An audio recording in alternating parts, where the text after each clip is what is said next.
Madame la vice-présidente, chers collègues.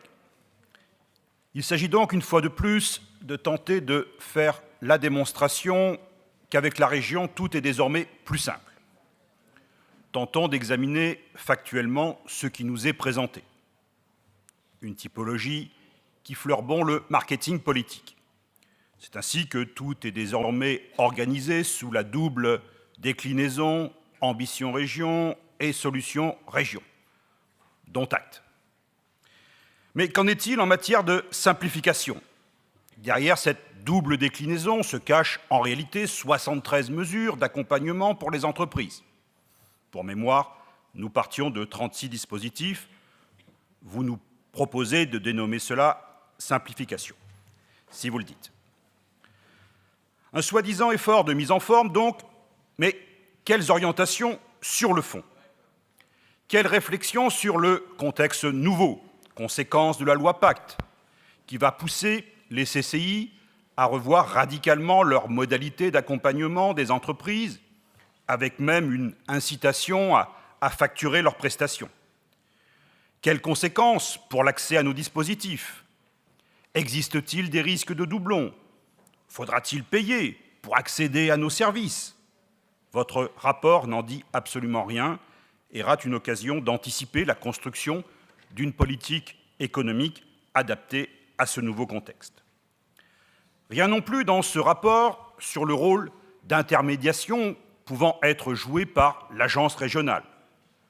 Pourtant, derrière les anciennes habituelles que sont la simplification et le mythe du guichet unique, se cache la réalité de la vie économique, qui en réalité est marquée par la complexité, la diversité des situations et des contextes.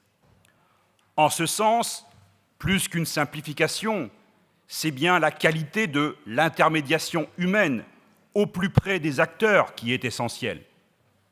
La véritable ambition et sans doute la véritable solution devrait être la capacité de produire du sur-mesure, rien non plus sur ce registre. D'autre part, même avec près de 73 mesures d'accompagnement, il y a des trous dans la raquette. Par exemple, vous ne prévoyez aucun dispositif d'urgence pour les entreprises qui pourraient se retrouver dans la difficulté et qu'il faudrait sauver.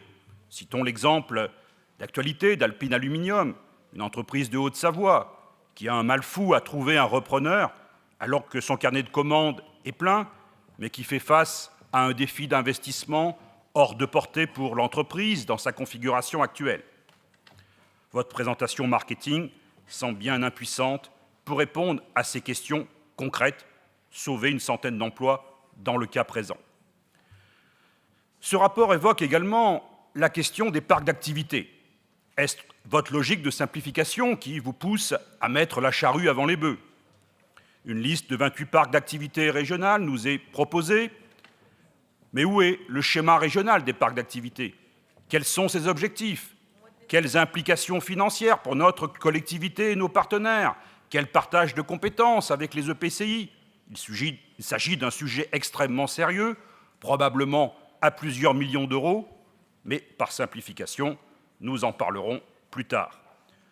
Vous nous demandez donc de vous donner un blanc-seing alors qu'on ignore tout de vos intentions. Enfin, en pratique, si simplifier, c'est subventionner sans critères et se retrouver à court de financement dès le milieu de l'année, est-ce cela être véritablement au service de notre économie régionale? Vous comprendrez, mes chers collègues, que nous n'avons pas été convaincus par l'intérêt concret de ce rapport et restons très largement sur notre faim. La démarche marketing à laquelle vous vous livrez ne garantit pas, loin de là, l'efficacité d'une politique économique au service de l'emploi et de nos territoires. Bon, ça ne fait pas de mal, certes, mais est-ce vraiment efficace? À la lecture du rapport, il est permis de douter. C'est la raison pour laquelle nous nous abstiendrons. Merci.